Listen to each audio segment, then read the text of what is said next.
Where are you here? Oh, there I am. Hey. Where are you? There. Got me? Oh boy.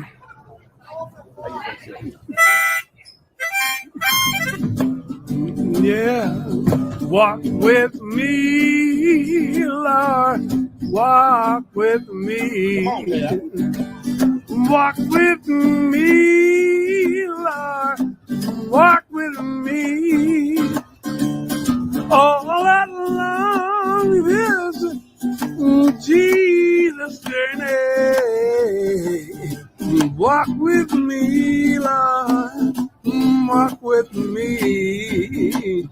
Yeah. Walk with my mama. You walk with my mama. Walk with me. Walk with me too. You walk with my mama. Yeah. Walk with me. And walk with me too. Oh, yeah.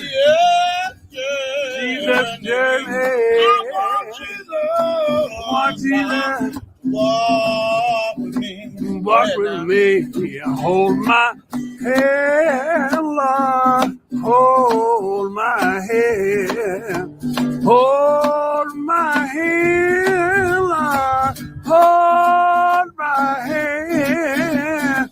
All along this Jesus journey. Hold my hand, Lord, and hold my hand. Walk with Moses. You walk with Moses. Walk with me. Walk with me. You walk with Moses. Walk with me. Walk with me. Yeah. Jesus journey. I want Jesus. I want Jesus to walk with me.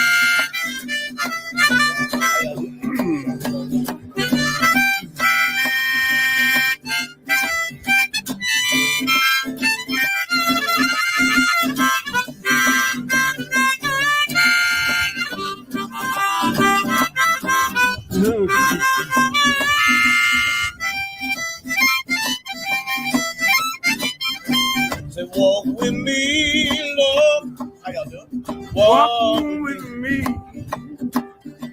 Walk with me, Lord. Walk with me. Walk with me. Come on. Yeah, Lord. I want Jesus. I want Jesus Walk with me. to walk with me. Walk with David, a little shepherd boy. Yeah, you made him a great king. I know David shouted for joy. You walked with David, and he's a little shepherd boy. You made him a great king. And David shouted for joy. That's right. Oh, yeah. So walk with me, Lord. Walk with me. Walk with me, Lord. Walk with me. All along.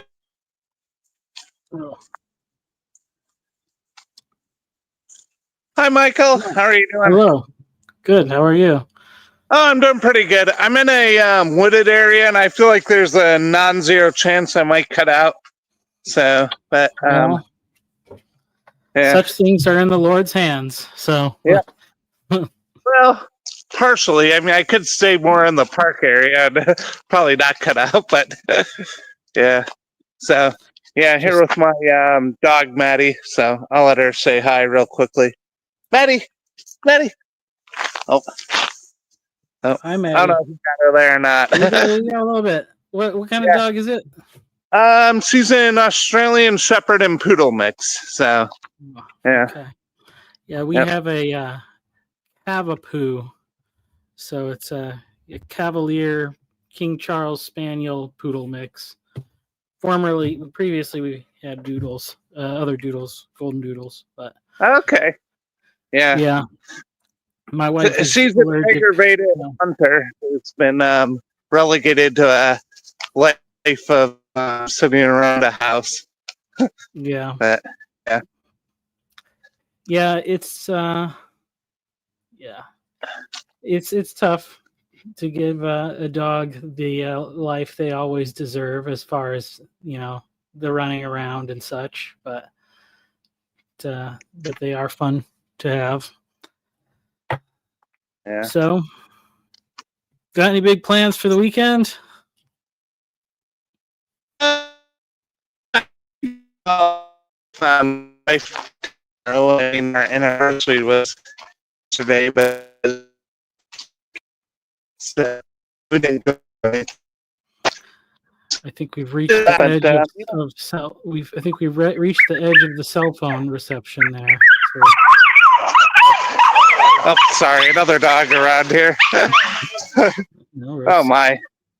So, yeah, you can cut me off at any point, like if you need to. I just saw that there were only 2 other people on the live stream, so I figured I had an obligation to jump in. So I was like, as soon as the other estuary conversation opened up, like a whole bunch of people came home, and I lost track of the conversation, so I figured I'd just start from scratch and see if anybody else wanted to talk. But I didn't really have any agenda or anything, just the time to see if anybody wanted to talk. So no, it works well, and no, I definitely think Alex Luna, his idea of the 4 tolerances, that's definitely something that will be sticking in my mind. Yeah, that was definitely pretty interesting, and so because I was thinking about that. I know it was frustration, reflection. What was there? Feedback, and there was another one. I don't know. So yeah, PVK had put it in the comments, but I'm not in a spot to look at it right now. But yeah, definitely. I think probably the frustration one is the one that we're most consciously aware of all the time. But yeah, that is an interesting framing, because you think of it, the idea of frustration tolerance, and I mean sometimes frustration is something you need to have properly calibrated, right? Because we've all been around people who the phrase is they're a doormat, right? Yeah. So they get frustrated, but they don't react. So I guess it's very tricky, I think, in interpersonal relationships, knowing when and how is the proper time to basically give what could be considered negative feedback. The question I always think about it makes me think about with kids, with our kids, and the question I'm always trying to remember to ask myself is like, am I trying to train these kids to actually be virtuous, or just to not annoy me so much personally? And clear, obviously you probably, I think throughout, I don't know, history, a lot of kids have probably gotten trained pretty well to not annoy their parents, but maybe it wasn't always the most beneficial skills to be learning them. So my frustration tolerance needs to be able to handle some of their annoyingness, I guess. How old are your kids?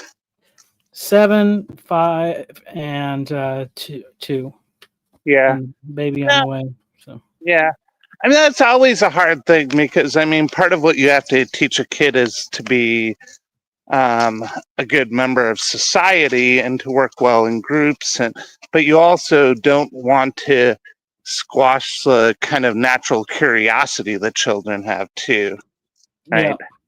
Because, I mean, kids, like, you think of like I think of like my nephew who's 2 now, and just how curious and how engaged he is with almost everything. And I mean, it's a beautiful thing to see and it's exciting, but at the same time, that there needs to be a regulation of that too on some level.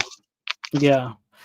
Well, I think obviously the big thing to figure out is how they interact with each other, because well, so we have 3 girls, but man, they're violent with each other. So, and it's not, that's been just a little bit of a tough lesson for them to figure out how to just disagree without resorting to violence.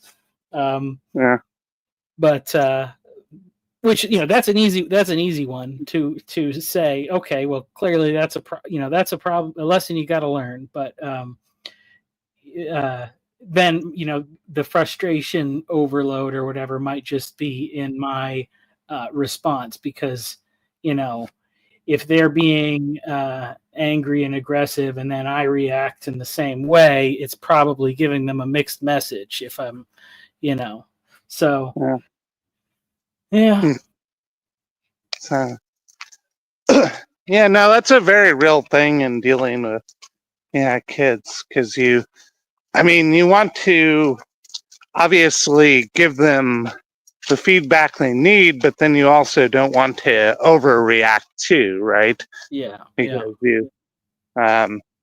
everyone's been around parents who they're like a hair trigger, and like every little thing the kid does, it sends them off, and you don't want to, do that, but you also need to guide them too. Yeah.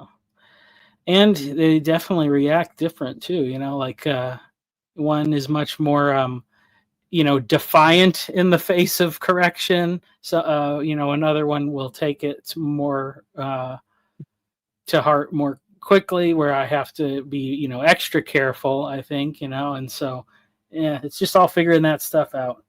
I mean, I don't know, it's just kind of crazy just how like humanity, with all our mess ups, kind of stumble forward towards some sort of kinder, gentler reality, like over the millennia. But it's a slow process, a little bit. Yeah. No, it's funny. I mean, you say that there's 3 girls in your household, and I think of my family, and I have Cut out. 13 months younger than I am. I can't hear you. Yeah, no, not there, but always have more than my wife. She has these sisters, and I don't know if this is really as last time.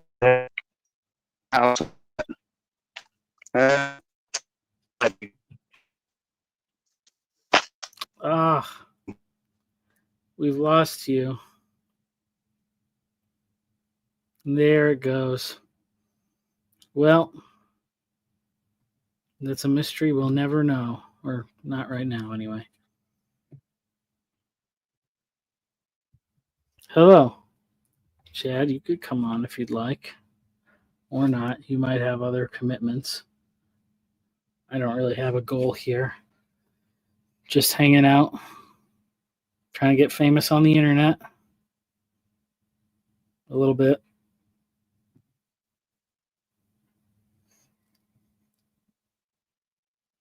Give me 3 minutes. You got it, boss. I will still be here in 3 minutes. Whew.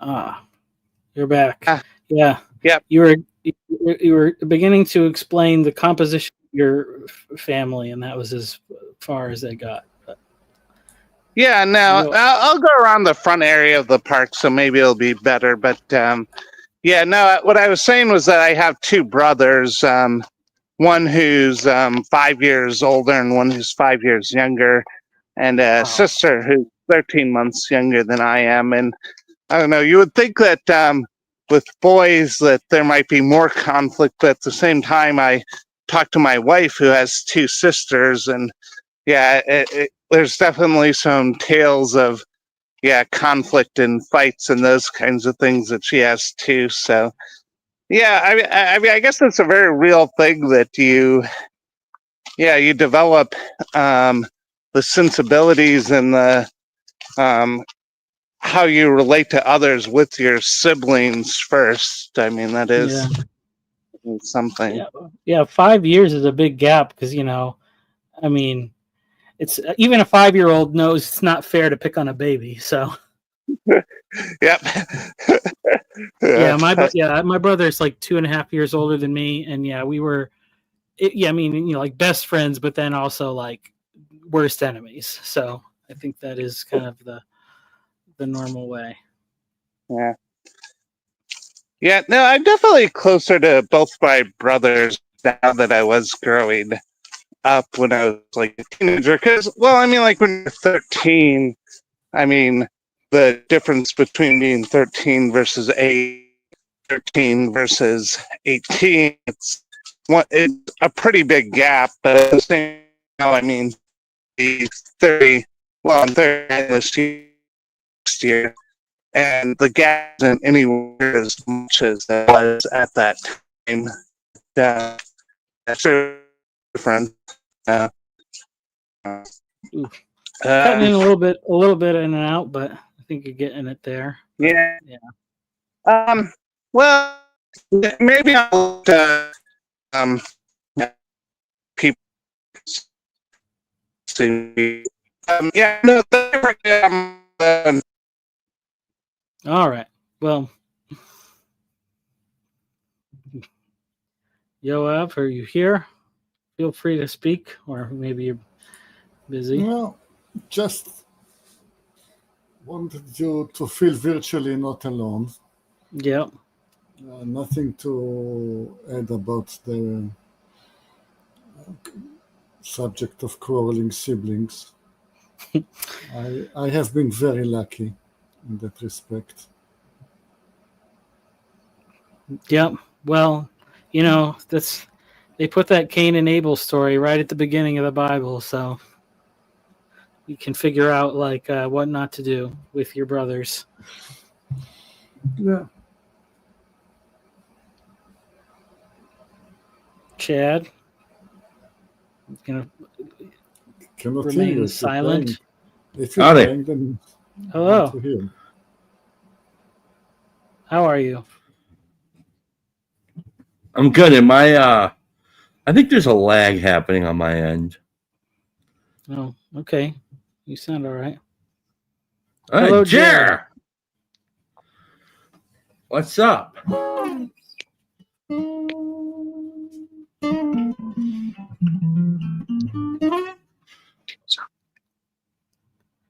What's happening right now? We can see you.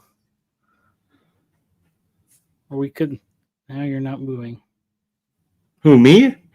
No, Jer. Oh, okay. He's frozen. Yeah. Well, what are we talking about here?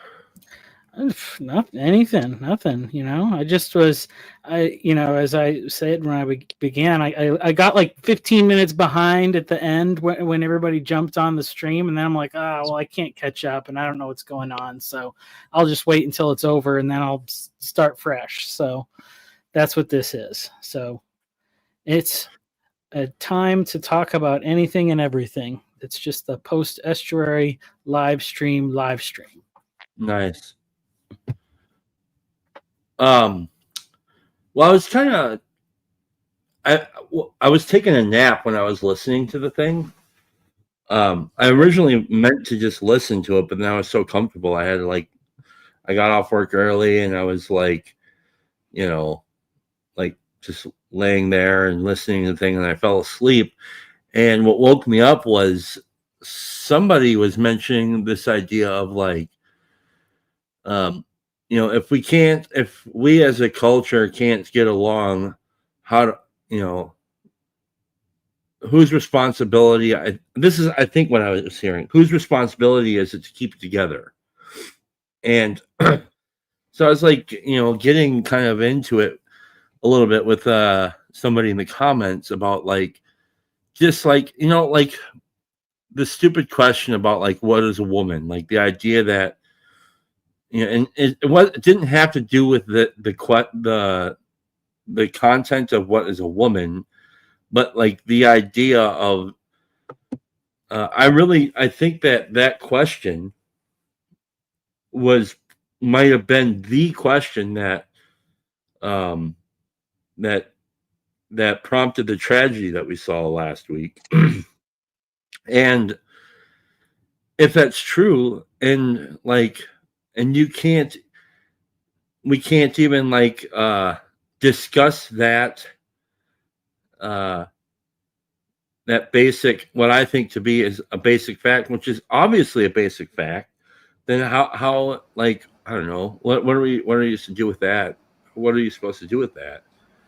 Is it actually on a spectrum, this idea of a woman thing, or no? Or is this a stupid, annoying question I'm bringing up? My mantra is the issue is never the issue. The issue is always the revolution. Nobody really argues about what is a woman. It's just silly to think that it is a matter of argument. It is an argument as a vehicle for the revolution. And if not that issue, there will be some other issue. It's just a revolution. And the only thing to discuss is whether you are with the revolution or with you the counter-revolution. That's a good point. There's another dude in the I think in the back. It says there's 5 people in the studio here. So we can't let you in yet. We have to wait for Michael. But yeah, no, I think that's right. That idea of because it's obviously not that's where it's obviously not that question. One of the things is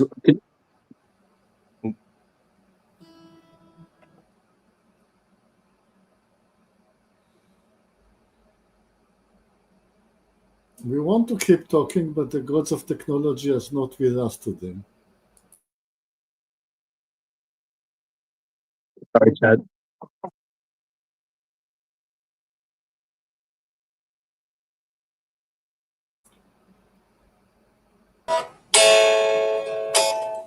Oh. Why is my internet so sad? Oh, Hey guys. what's up? Is my audio coming through? Mm-hmm. Yeah. Okay.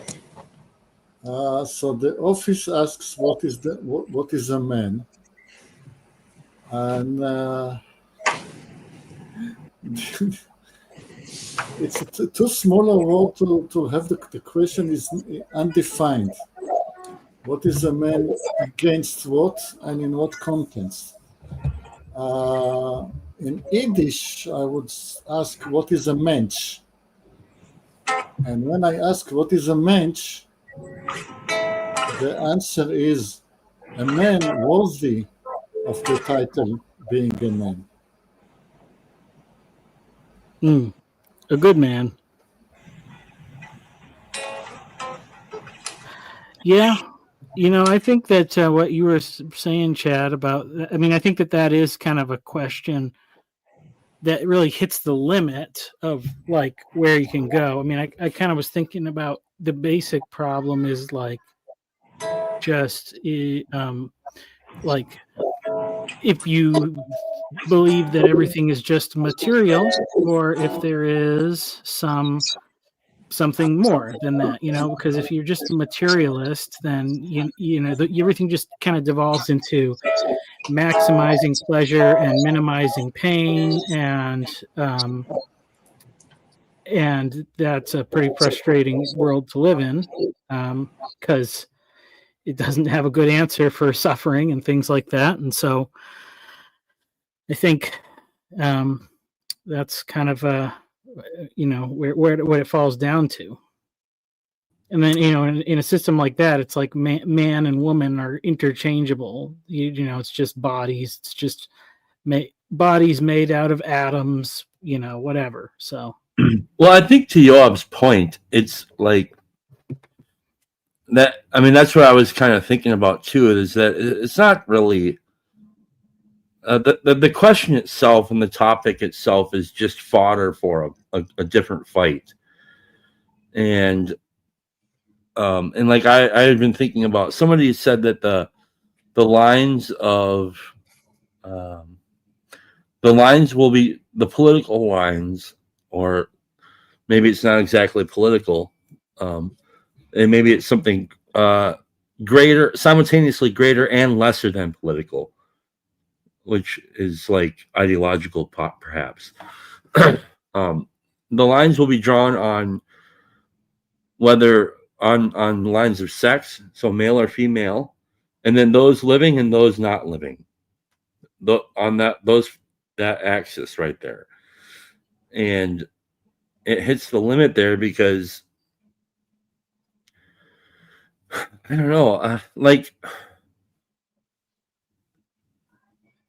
yeah, I think also the thing is like there's this this kind of like for too long we've been given a platform to say anything we want, and yet we have nothing good to say. So many of us, and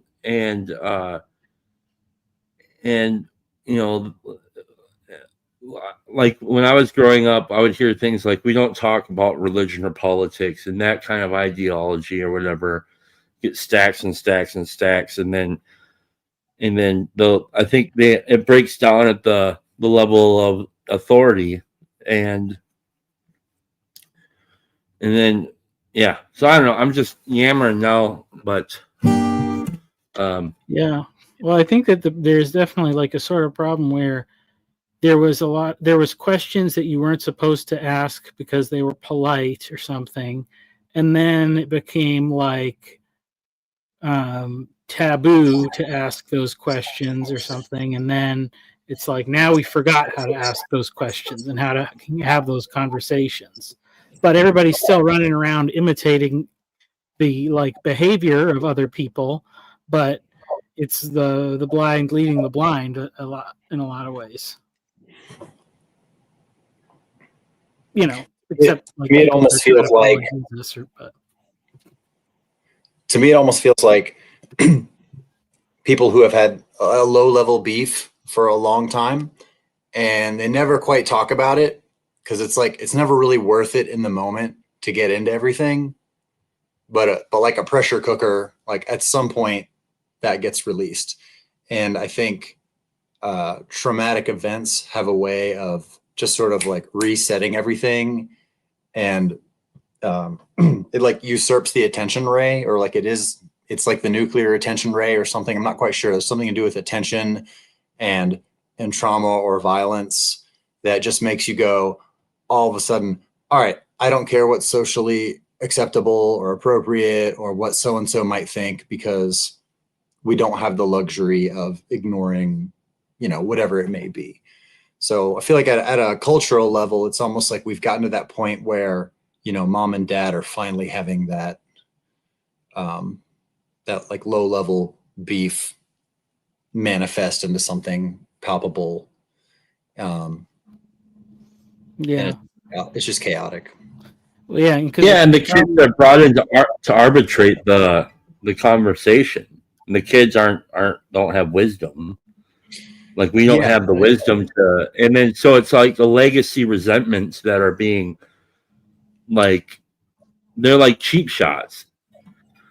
But yeah, I mean, like Yeah. Yeah, if you don't address your low level beef, what's kind of effed up about it is like the like from where I'm sitting right now, I like everything that I've heard about, like because I recently been thinking about the abortion issue, and I never really thought about that, and I was thinking about that for like the last couple months, and those are ideas that I came to really think about and wrestle with on my own. I wasn't prompted by anybody to do that. I think it was prompted, if anything, by becoming a father and just really examining those things for myself. And like, like I think it's really serious, but I don't know, I guess, yeah, I guess I don't know, like at what level is it important or vital that I express my voice on it, I guess. Mhm. I don't know. Yeah. You know, have you ever had that experience where you're having an argument with someone, but you don't feel like they're really talking to you, or that you're really talking to them? It's more like they're channeling things that they've heard in the past, and they're repeating talking points or just stuff they've heard thrown around. Like they haven't actually thought about what it means or the implications. They're just kind of like rapid fire going through their lines that you deploy in a certain kind of conflict. Anybody had that experience before? Yeah. I mean, because I feel like at scale, like we finally burned through all of those, and now we're like actually getting to the real stuff. You know what I mean? Like, not exactly, because I think there are people who haven't wrestled, who had never been in a position really, like I haven't really tripped over these topics, and now they're actually going to be start tripping over the topics in the same way that a lot of us found Peterson. And I think this is why, like Michael, the other day you mentioned something about Charlie Kirk wasn't really fed to our algorithms, and I was like, dude, yes, makes perfect sense. But even if he had been, I wouldn't have listened, because I was already like so past listening to that stuff, and it was already stuff that I already really kind of agreed with, and arguments that I was familiar with, that even for me to sit and really listen to this stuff would have been exactly kind of what Dan is saying here, but like in a different way. You know, it's like it's sitting in the echo chamber and like really swimming in it. And it's like, I'm not really interested in that. I'd rather like talk to Michael and Jer and Dan and Yoab about shit that we don't really know about. Not exactly.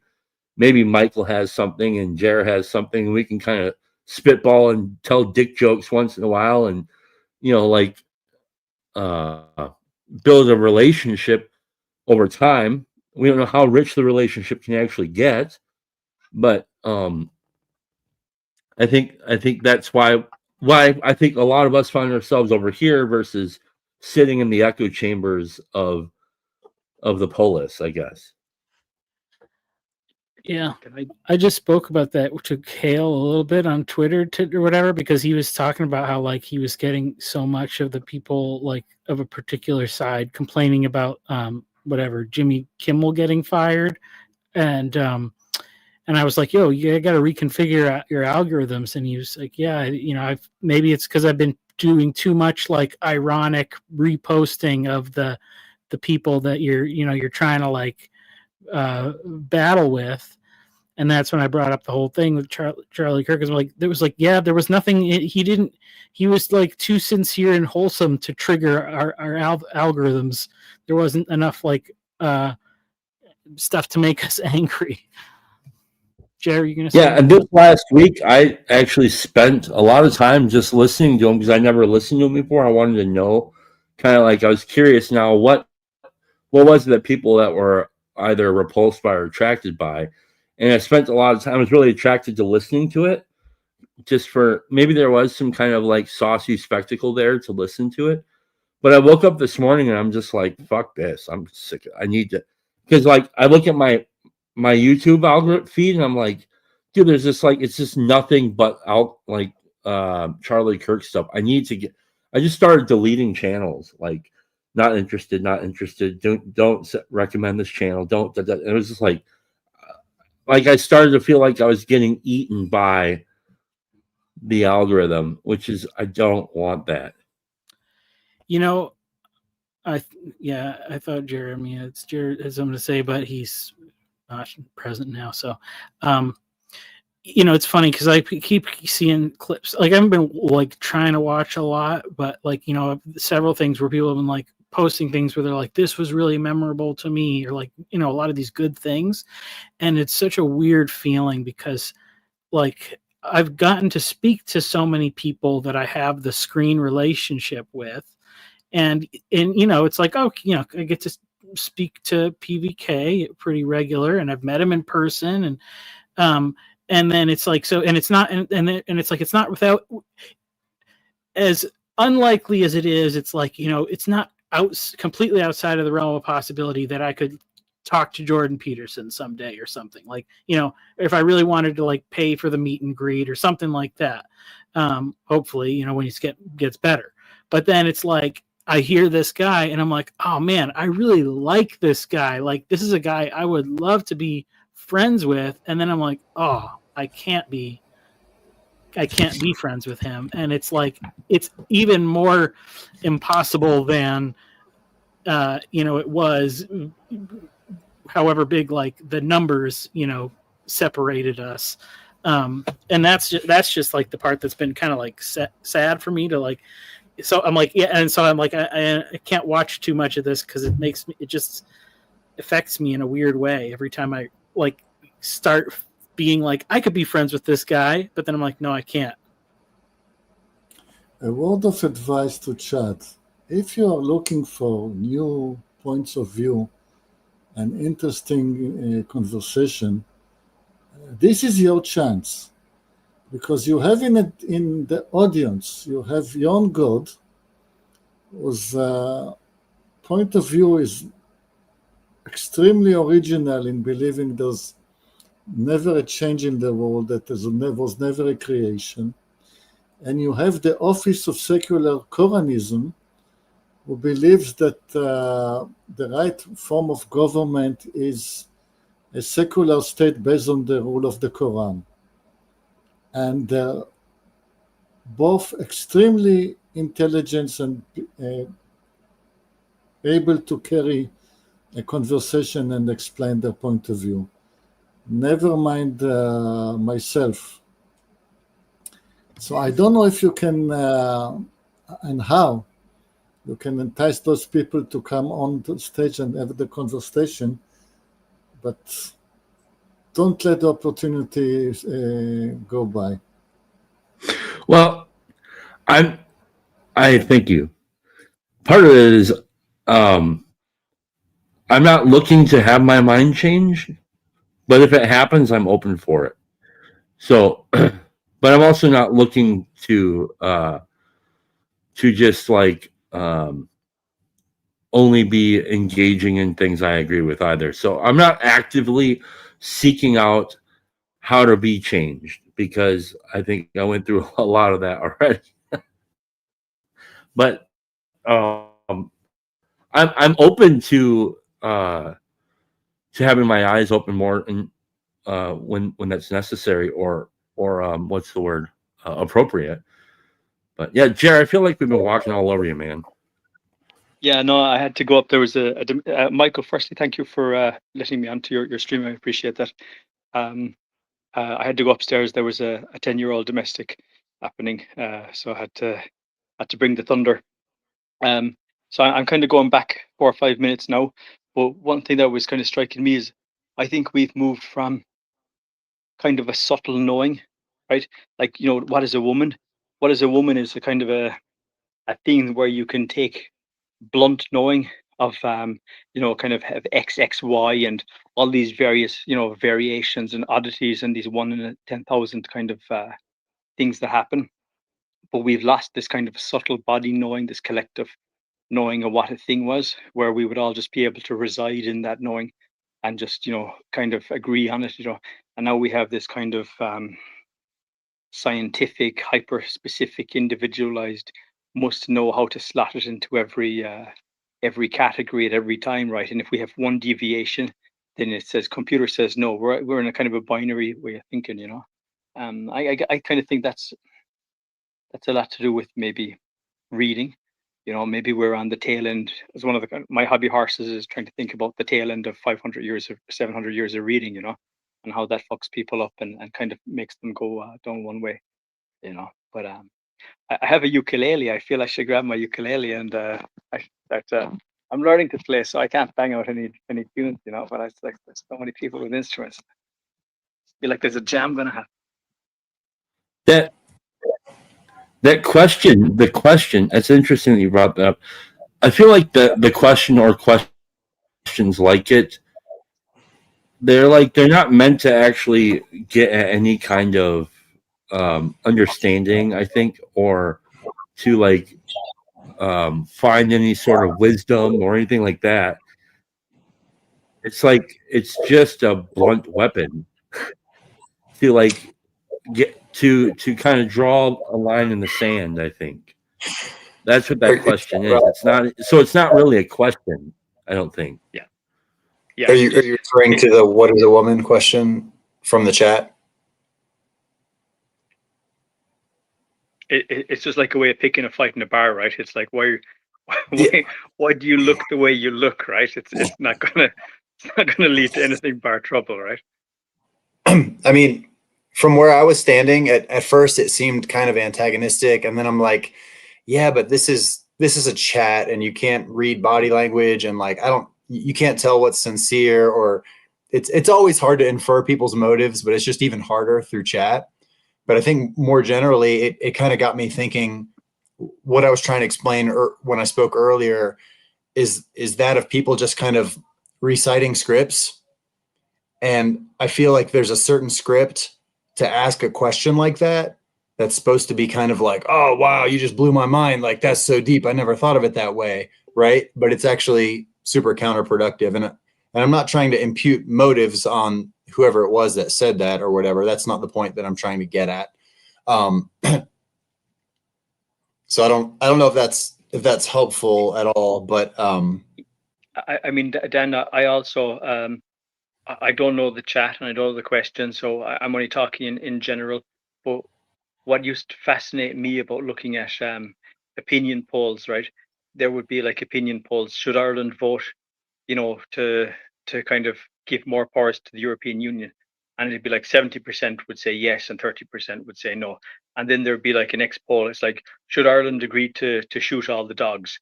And then it'd be like 30% would say no. And it's like, should we all agree to do this? But there was always a pool of people, like 10 to 15, 20% of people who were very, very engaged. And there was a massive cohort of people who would always just kind of go, yeah, thumbs up, right? And I'm going back now a small bit to something that jumped into my mind with the Charlie Kirk thing, right? You see, I keep on pulling it backwards, I'm afraid, guys, sorry. But I think like 5 years ago, Charlie Kirk was where everybody was 5 years before that. Or many people, not everybody, many people. And I think looking at Charlie Kirk, only, and I used to look at an awful lot of Charlie Kirk at all. I think I've saw him once or twice, God rest him. But looking at some of the things, I kind of feel that like Charlie was also talking about stuff that many other people on the right were talking about 3 to 4 years ago. And I think one of the things is that there are edge groups or people who are maybe interested. And I think perhaps the TLC is a set of people who are interested, not just in ideas, but in trying to find personal relationship, which is different to maybe 80%. You know, there's like kind of a Pareto rule type happening here. Not just for the TLC, but I think for politics, for all types of discourses and dialogues, and that people, I think part of what Charlie, why Charlie maybe felt a bit, you know, rehashed for you, Chad, was because in a way you're already looking at it because you're kind of moving downstream, you know, and engaging things in a different way. And now everybody, you know, they're kind of They're catching up. Rock and roll, rock and roll. You ain't learned to play it unless you learn to play the ukulele, man. Yeah, well, I think Peterson, like what he did was kind of raise a lot of those kind of questions, and not only the questions, but like, well, he just awoken something else up. But what he did, I think, was for me was had me start asking myself questions, which is actually what that I think in good faith. When the way that I saw people use the "what is a woman" question, the way they use that question in good faith was so that somebody could actually examine what it is that they actually think or believe. Like that's in good faith, right? And so that's what Peterson, I think, woke up within myself was getting myself to ask myself what it is that I really believe. Where did I get these ideas? What do they really mean to me? Do I actually believe them? Have I actually wrestled with this stuff? And then I did that for a long time. By the time like I ran into you guys here in the corner, like I wasn't really interested in the kind of gotcha game that.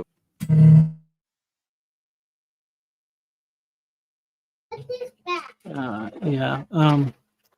I think that, it is interesting, thinking from my own experience. I came from a more sheltered.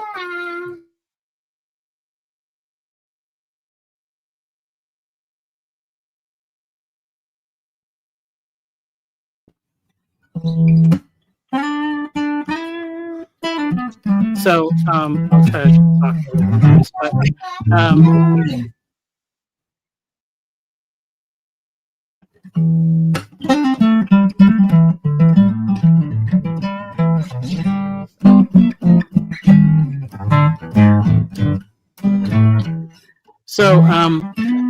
the being in this space, like it was weird because I was like the person that was in the really conservative space, and I didn't know, like, why shouldn't I ask these questions? But I knew I wasn't supposed to or whatever, or wouldn't do it out loud, so I just didn't.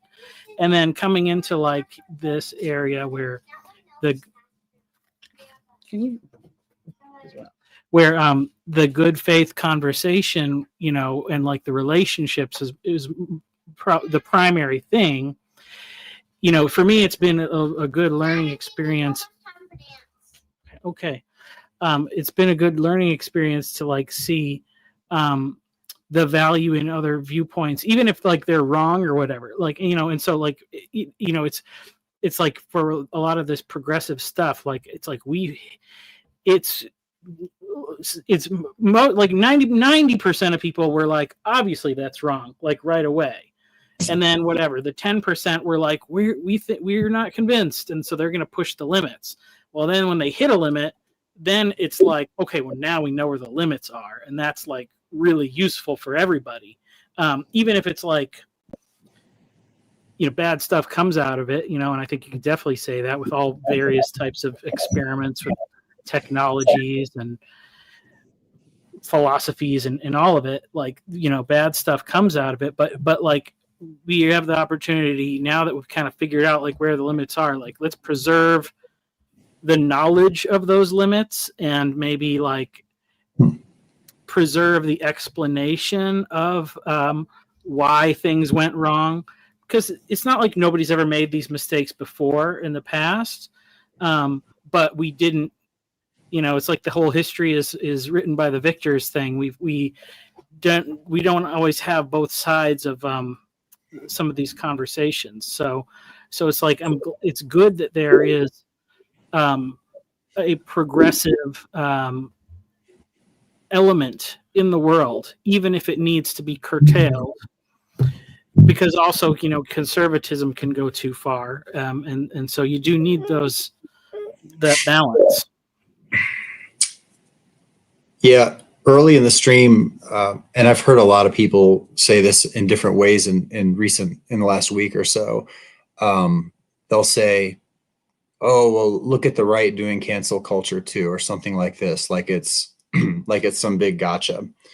And I guess my thoughts are basically twofold. One, we've always had standards for behavior. Every community has them. So it's not, do we cancel people or do we not? It's like, do we have standards for what is acceptable or do we not? And the answer is yes. All groups have them. It's just kind of a matter of what they are and what is agreed upon and to what extent. Okay, so that's one thing. But the other thing is game theory and the gaming of systems, and the fact that we have this residual Christian sensibility built into our culture. But what I see the left do really well is they really understand how to use and wield power, right? And so if the right, or I don't want to say right and left, I realize that's super low resolution and these terms are kind of like outmoded. I don't have a better term, okay? But for now, let's just kind of say liberal, conservative, or whatever. Even though what is there left to concern, really, to conserve? But where was I going? Okay, so a system that is based on love isn't gameable in a sense, or won't be gamed. Okay, but other systems are very gameable, and so what I see, at least in American politics, for like roughly the last 20 years or so, as it pertains to free speech, is both sides would say that they're for free speech, right? But the left would cancel the people on the right consistently. And then I think the final domino fell with Charlie Kirk, because it was proof positive that the guy who wants to solve problems by talking and still had faith in that got gunned down by the people that are convinced that, like, you know, words are violence and bought into all this nonsense.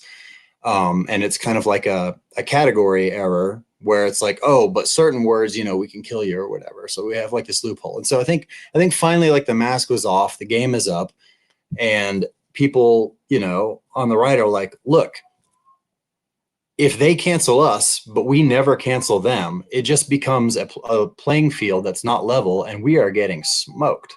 Like, for a long time, we are absolutely getting smoked. So, you know, this both sides of, well, y'all canceled too. I mean, fine. Like, it's not even my team. I'm not, like, I don't care. I'm not like some big Trump guy or whatever. But the point I'm trying to make is, at some point, when a system is getting gamed, it becomes sort of like an arms race. Like, you force the other team to not abide by the rules because you're not abiding by them. You force them into that position. So you can't then blame them for, like, oh, you're cheating too. It's like, no, you know, you've been cheating, and now that you're finally killing people, like, okay, we're going to have to come to a different understanding of how this game is played. So I think that's the shift here, and I don't like that. I'm not excited about that at all. But I don't think it's really fair to kind of point it as like well, both sides do this. So that's my mini rant. Very quick. Oh, sorry, Mark, you haven't spoken. You go ahead. Sorry, I'll be quiet. Well, I think it'd be valuable to ask who is actually doing the canceling. Sorry. Is this thing working? Oh no, good. I just popped in here and I'm catching up. So I'll jump in while you have something to jump in with. But hey, guys. Hey there, good to see it. The thing I noticed about this is, notice who's actually doing the canceling. It's the networks that are actually doing canceling. So it's not the actual, and it never was like the left or people on the left, like the audience members on the left, or it's not the audience members on the right either that are doing the canceling. It's the blue churches doing the canceling. They're the ones with the money. They're the ones who are actually canceling folks. So I was thinking about the Jimmy Kimmel situation is just like a sacrifice that they're making so that they can set a precedent. I don't know. It's kind of, anyways. Sorry, I just had a phone call, and I'm gonna listen. Yeah. Mark, that cigarette looks great. Can I speak? Yes, please. Mark's turn. Sorry, Everybody. man. So, Dana, what I understand you're saying is, damn it, have I lost the thread?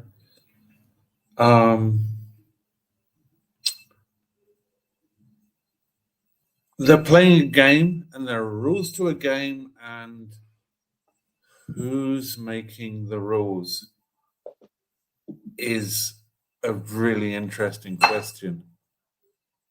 Okay, here are the rules. You play by my game, and Trump comes in and he's like, I'm not playing by those rules. I'm playing by different rules, and you can play my game or you cannot play my game, but these are the new rules to the game, and you can, whatever.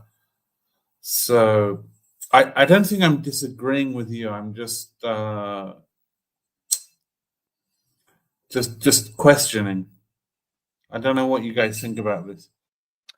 Yeah, well, there's always a thing of I always thought because you'd say like the idea is to play by rules and to have like a good public discourse, and then even things like to say something like the older term of like politically correct speech. It's like, okay, well, yes, it's good to have a language that is it's kind of like speaking professionally or whatever. We're going to use this terms for the sake of understanding, but and then you could say like, well, then we just have two sides and they have different values or whatever. But if only one side considers like honesty to be a value, well, then you can't really take anything that the people that are willing to lie you can't take their speech as being worth anything. And that was like the calculus that a lot of people couldn't figure out for some time or whatever. But yeah, it's and it's interesting. Like I think I've seen a lot of people who are really more upset for the people that were committed to the rules on like both sides are maybe the most upset, or it's like the only people that were ever playing by the rules were the conservative people who were naive. I don't know. So they're kind of taking it hardest with the whole thing, and it's because the only thing I think Charlie Kirk ever did is he broke the boomer value of not being nice. Like he just even though he really was mostly nice, sometimes he wasn't totally nice, and so that's like his greatest sin. Oh, I had a quick conversation with a friend this week, and she was like, "How you doing?" And we kind of exchanged messages about our feelings, the situation, and everything. And one thing she said was really tough for her was, like seeing some of the kind of lefty people celebrating and all this stuff. And she basically said effectively, like, "Man, we're like so much farther gone than I realized." I wasn't surprised. Yeah. Like the language, kind of going back to this Peugeot idea that like, for the secular left, like Hitler is Satan. He is the surrogate, So, I mean, who could argue with fighting against Satan, right?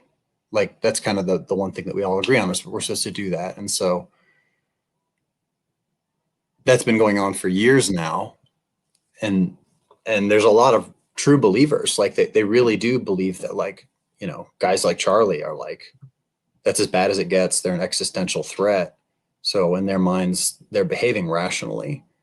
And so even in the aftermath of that, I've continued to hear the media using these same pejorative terms like fascist and authoritarian, like just laying on the same stuff, like nothing even happened.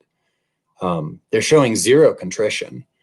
And I think this very much backs up Jordan Hall's notion that like, this is a war. It's been going on for a while. It's an information war. It's a spiritual war, and it's gone kinetic. Yeah. To some degree.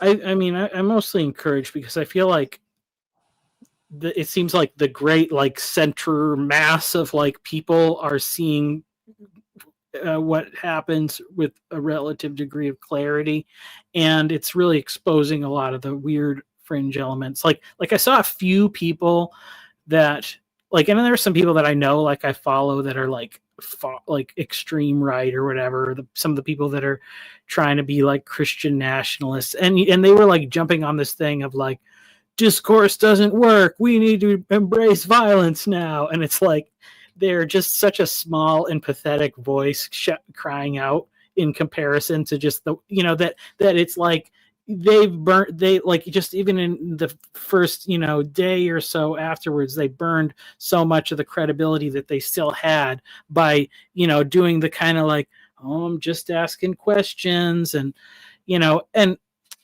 it's tough, it's tough to say, like, because like no one can have any idea of like the whole of the internet. We all have our own like personal feeds, but it's like, I think it was a moment when reasonable people and like common sense is actually winning out against a big variety of crazier positions.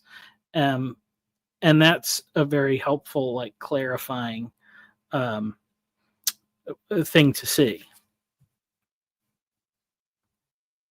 At the risk of putting my foot Makes in me it, kind of because think I'm of fashion. Oop. Jared was trying to speak. Sorry, I think there's a lag. I'll speak quickly to minimize the lag. At the risk of putting my foot in it, right, because I'm not local to it, right, as you might have been able to tell. But I suppose I can see with a different lens, right, and I can look at, I see it in a different way, right, because of that. You mentioned, Dan, about kind of like almost, NPC characters, who just repeat certain slogans as part of their dialogue. And I think that's true as well, not just of the people who were on the left, the so-called left, but people who were on the right, or what might also be called the so-called right. There's a good guy from Australia called Gray Connolly, and he's a Christian Catholic guy, and he's fairly clued in, right? And his big thing about is like, what are you conserving, really? And if people in Australia can't buy houses, then what are you conserving? And one of the things that I've seen over the last few years is that one of the dominant strands in American right of center politics was to maintain the Constitution, to ensure that gun rights, these kind of these big flag positions, so that the whole world was transforming and changing, and people were still talking about the importance of the Constitution. Well, the Constitution it is an important document, right?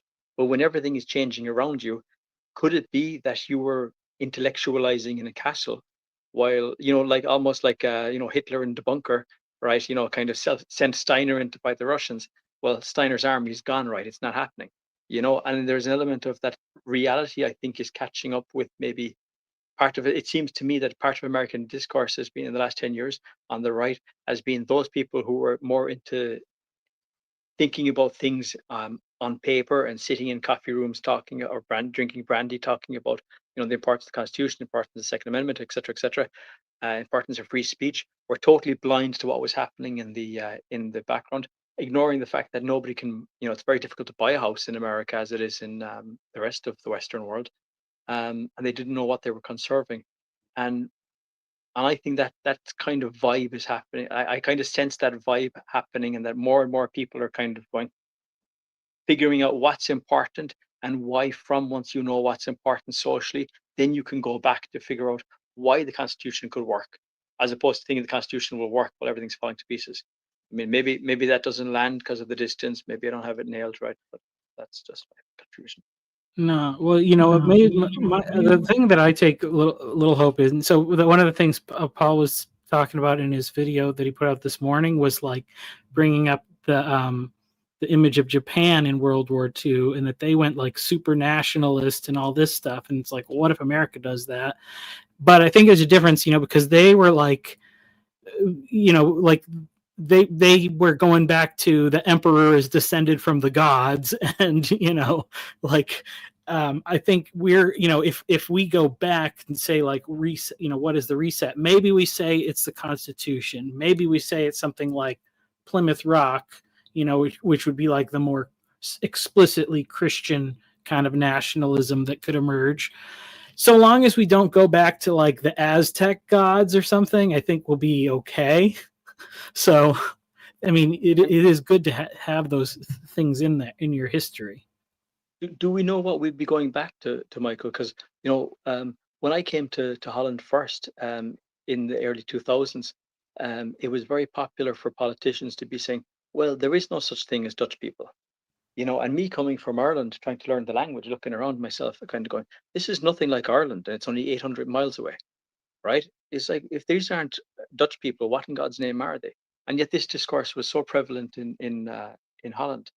And so where they are now, if they went back 20 years, they still wouldn't even be close to where they are to have a single sustainable national identity. If they went back 50 years, then they'd be, the hyper liberal Dutch introducing gay marriage and having, streets full of prostitutes, regulated prostitution in their cities, and having free marijuana, right? So what does going back mean? People would now call that like, my God, that's a terrible shift back to the past, right? It's like, what, to the past of what past?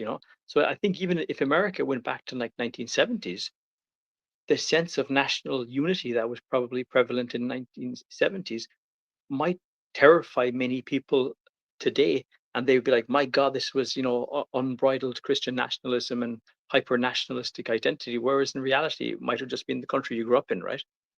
So you know what I mean? What's the hyper nationalist Japan versus regular Japan, right? That's I guess the idea. Well, I mean, one big problem is bringing up like the people that would be terrified.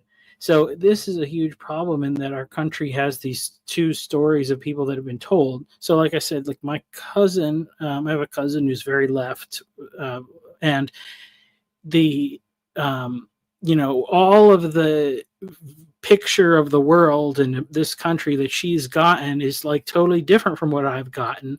And her immediate instinct was, I'm terrified for what the backlash of this Charlie Kirk thing is going to be, because she's been fed this stream of lies that these are the enemy, you should be afraid of them. And so far, like that, compared to the response of something like a George Floyd, there has been no riots that I'm aware of. There has been, peaceful behavior. I mean, this is some of the thing of like, at a certain point, you just have to like step outside your door and stand face to face with your neighbor and not be killed by them, because that's what they were never going to do that in the first place, and like the trust, and it's true on both sides. I think like our levels of trust are just so low, and that's got to be, so the first step is to kind of step out in faith. To some extent, and extend trust, and for those who are willing to be more responsible for that, then you're putting the risk on yourself. I might get burned, I might be hurt, somebody might cuss at me or whatever. I'm going to try to reach out in good faith, and then if people do that, and that's and that's like the basic stuff of go to church and have an estuary and these little basic steps, it will have the effect of kind of repairing those relationships, because I mean there's a big problem with when people have just completely different views of the same country that they're living in, like not even just opinions, but like actual perceptions of like what is going on are totally different.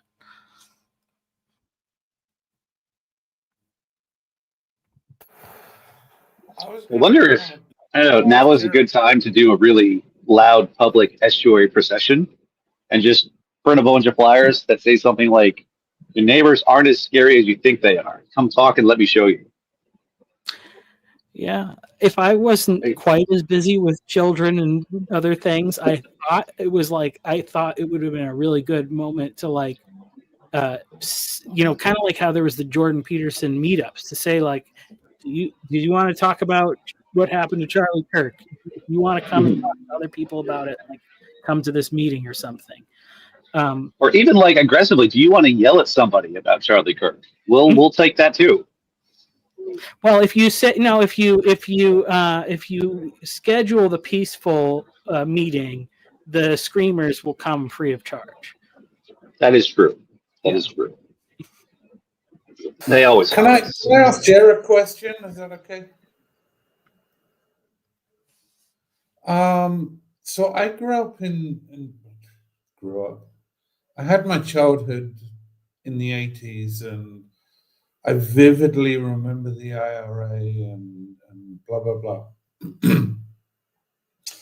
and all these different factions that were very good at, for example, getting bombs, getting weapons, and these guys are still alive, and they still know how to do all this smuggling stuff and creating chaos. They haven't gone away. They're just older now. And I'm looking at Ireland, and I'm looking at what happened back then and thinking, what do you think is going to happen now? So I'm really interested in your thoughts on this, Jeff. On my thoughts as to what will happen in Ireland, or what will happen in America or the West, or in Ireland, bearing in mind you've got these guys that are like super experienced in rebellion, for want of a better word, and not judging either way, just like they know how to get weapons, they know how to get bombs, they've done it before. Like, so one of the glues that held, there were two glues that held that together. The first glue that held that together was Ireland has or had an extremely strong sense of national identity, right? Probably because of adversity, but also maybe where we're located geographically and everything, right? But either way, it has a very, very strong sense of national identity, very, very strong sense of local identity. That was very strong when I was a young man. Yeah. The other part of it that we'd say kind of trips the switch is that because of the length of history, there's always been a clear political opponent in Ireland, right? It's one singular foreign power is relevant, right? We haven't managed to, the Russians, we don't have much contact with the Russians, right? But we did, there was a lot of contact with England. So to the extent that England had political power in Ireland, was always going to be able to tap into this egregore, this national identity, and excite and drive people forward. So I mean, like nothing like that will happen in Ireland at the moment. Nor will it happen in other countries, really, because if you look, like there was in the Basque country, there was ETA, but ETA has also gone quiet.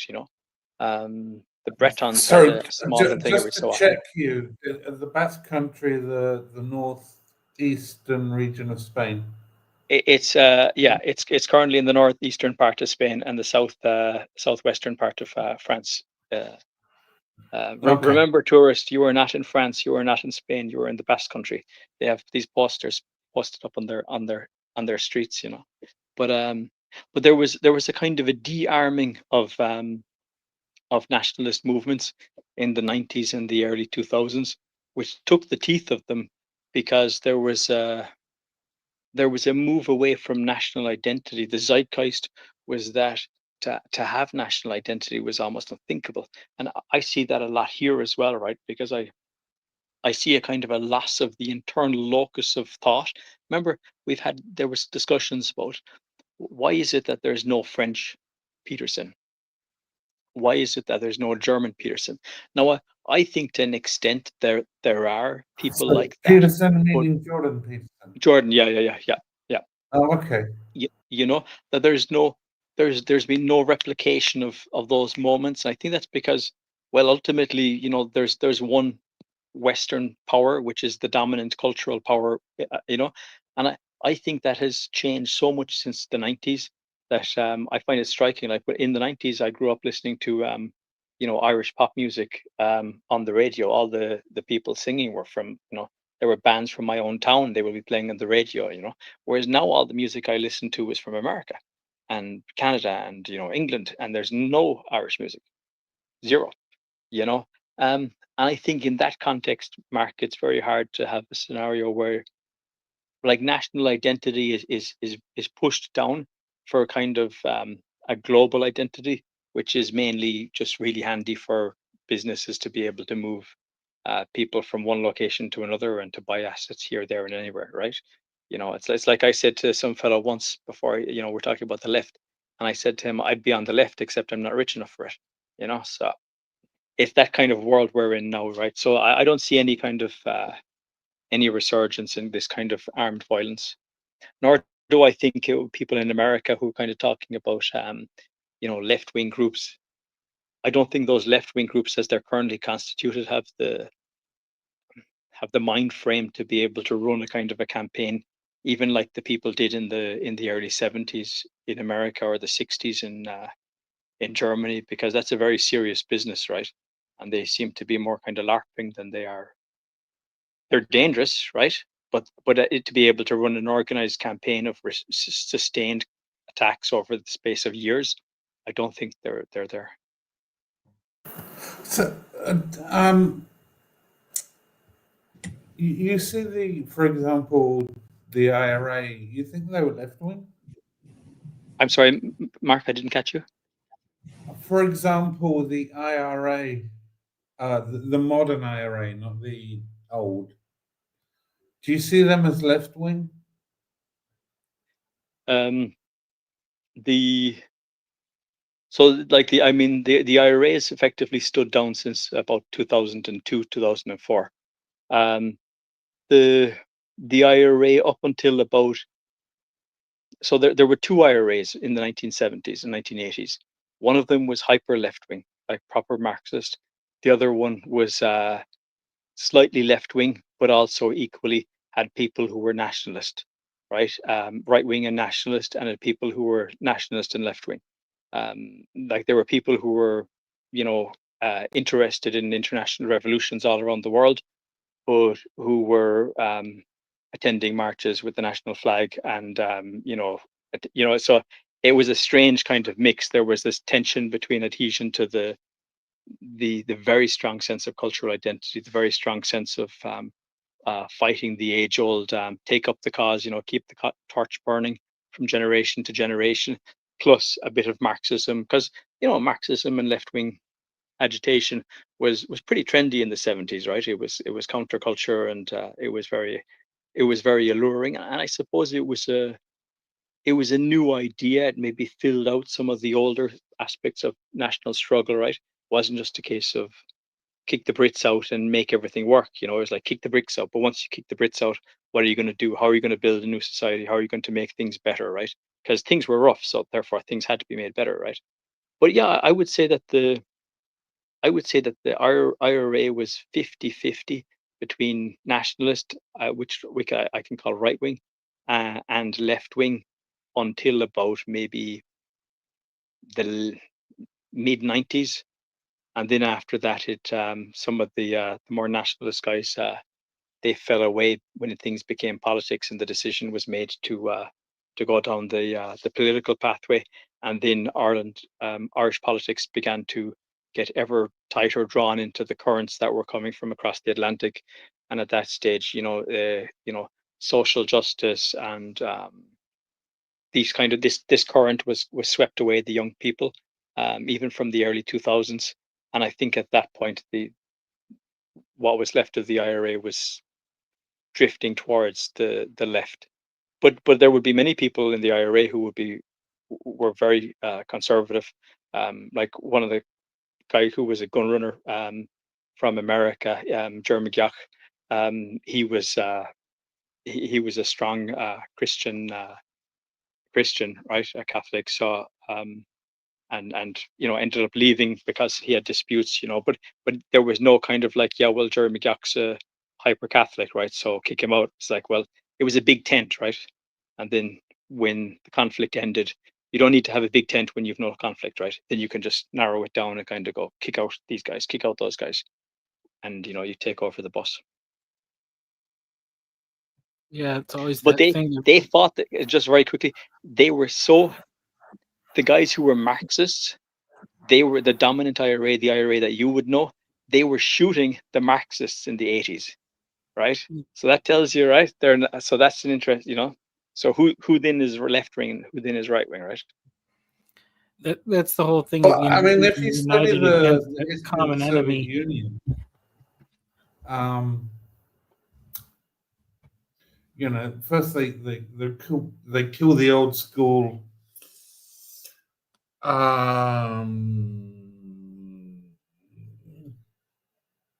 What do you call it? Kings and queens and blah blah blah, all that stuff. And then Stalin consolidates power and he kills all the other revolutionaries in like 1936 to 1938. And then he dies and they kill all the Stalinists. And it just repeats. And in the Soviet Union spirit, it's actually a 20-year cycle. But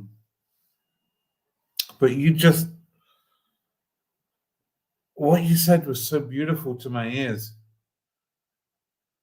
And I don't think Americans can understand this because I had my childhood in the 80s and I was going to school and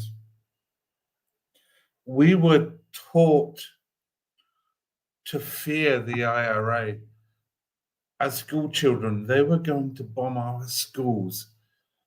They were going to kill me personally.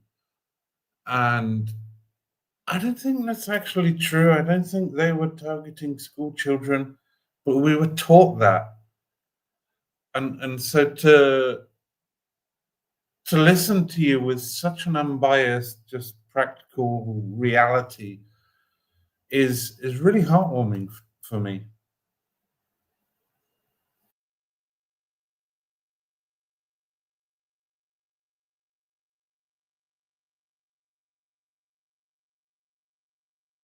So I'm gonna have to end this stream in about 5 or 10 minutes or so.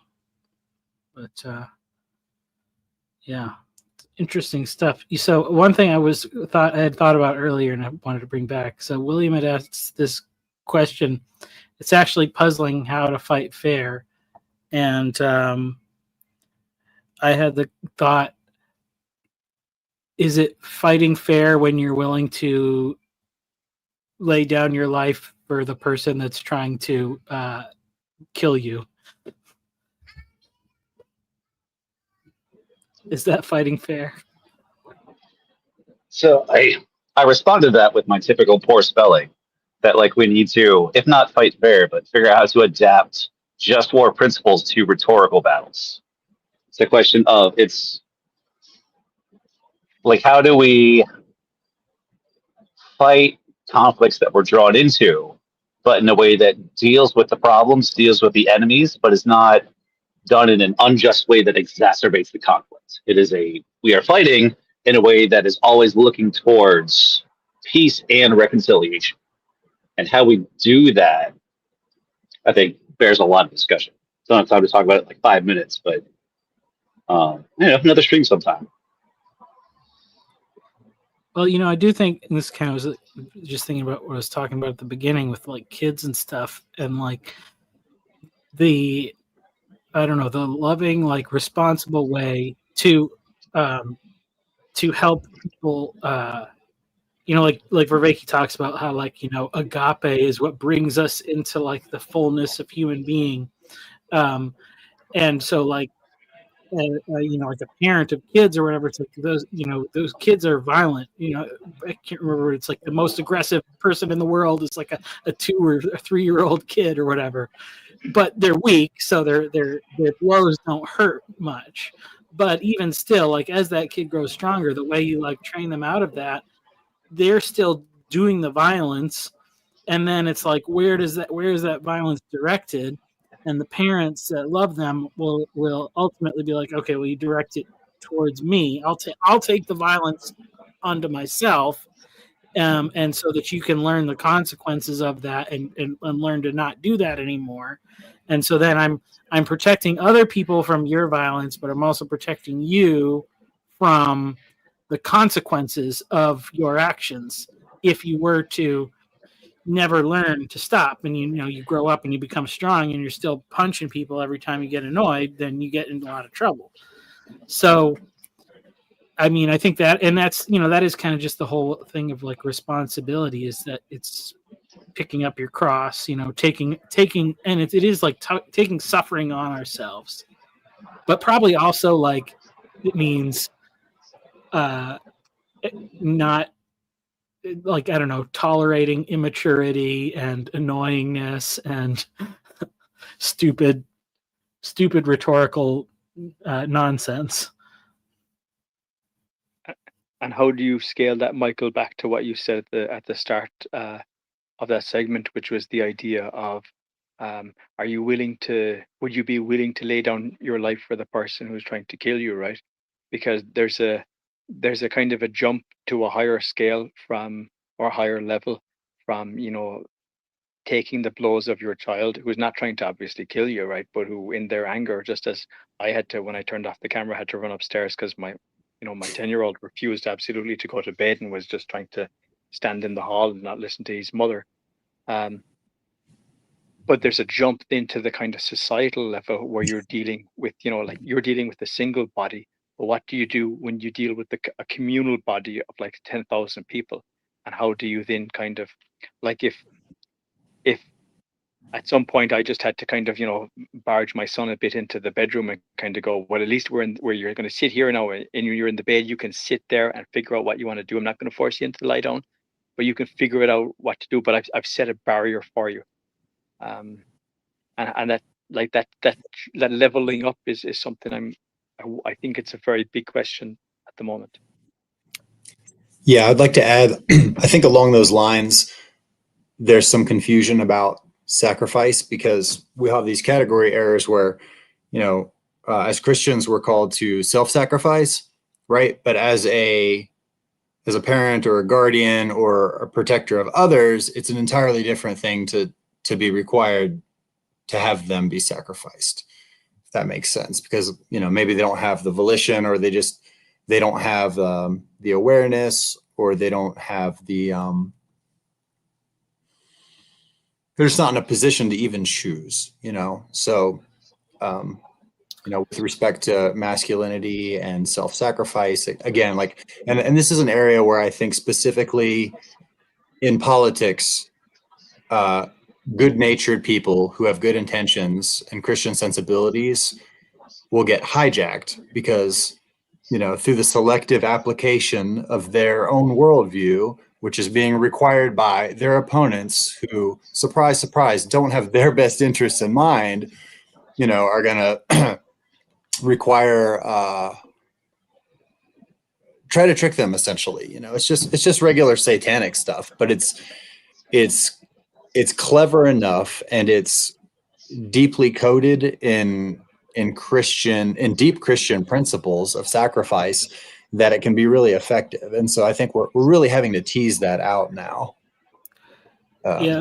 Your principles aren't just what you're willing to suffer for; they're what you're willing to allow other people to suffer for. And that's something that I think that's sort of the point of hijacking here. Where, like, if I'm suffering because of things you believe, you shouldn't believe that thing so hardly. And it's like, no, we're social beings, and part of how we understand what our principles are is these are things that are worth curtailing other people's rights for in certain instances, because these are important too. Yeah, that's something I came to, like, when I thought about when I became a parent for the first time, and I was thinking about, like, okay, I have a lot of control over, like, protecting my kids and providing for them, and there's a lot of good things that I can give them. But part of that, like, the difference between a father and a mother is that my job is to make sure that they are not just arrive at adulthood like intact, but that they have like strength, which means they do have to get a little roughed up or whatever. You let them have the skin knees. But part of what I thought of is like, oh, if I only care about providing that for my own kids, then I'm just going to teach them that like caring about your family is good, but I won't teach them how to love other people. So part of of loving them is showing them like, okay, you're not the center of attention all the time. Like, so, a lot of this was me and my wife being involved with church and being like, okay, we're going to have some of these teenagers come over and, we're going to spend time with them. And, you guys, the kids get the majority of the time, but we share some of what we have with other people and show them that example so that they will like, see, oh, it's about reaching out to other people. And you try to do, we try to do that in a way where it's safe. It's a little bit of a stretch. It's a little bit of a push, showing them that thing, because some people go extreme. That's that. I know a little of this, like the PK, like the pastor's kid, like burnout, where everything is about the others and not about the family. So it's finding that balance. But yeah, we got to wrap it up in a minute. So anybody else? People have this myth that children listen to their parents. And it's like, really? Did you listen to your parents? It's absolute freaking nonsense. But they copy your being. They copy who you are. They don't listen to you, but they copy you in a physical, emotional way. Something, I don't know how to put it into words. And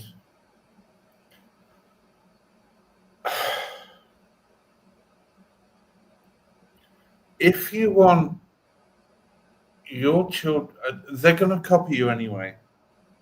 If you want them to be great people, you have to be a great person. It's really not complicated. There's a book I've ordered that was published a couple of weeks ago called The Preparation, and I haven't read it yet, but I have some suspicions about the book because they talk about, in this order, being, doing, having. Being, doing, having. In that order. First you be, then you do, then you have. And the question is about how to prepare a young man to become an adult. And the first question is, what kind of man do you want to be? First, it's being.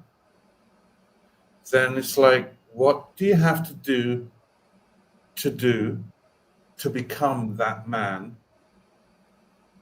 And then lastly, less interesting, is quick. What comes of it? What do you have? Because I'm in Georgia, it's like I ordered it a week ago and it's going to turn up on 10th of October, and I'm like, ugh. But I know the author of the book and blah blah blah, and so it's really about being, which in Orthodox terms is theosis. All right, we got it. I gotta go. So, all right. Okay, I'll leave there. All right. 10 seconds. Anybody else got anything? Yes, Mark asked a question that was very interesting to me. Why don't the trouble in Ireland reappear? The answer I didn't get, but it's something like, well, the people are different now. How come people are different now? Why don't they learn from the parents? Research says that a person is influenced to stands of 25% from his parents, 25% from school, and 50% from his friends. So a generation is 50% self-generated. I found my point of view that I find it not only that the troubles This do is not. longer than 10 seconds. I gotta go, guys. I'm sorry.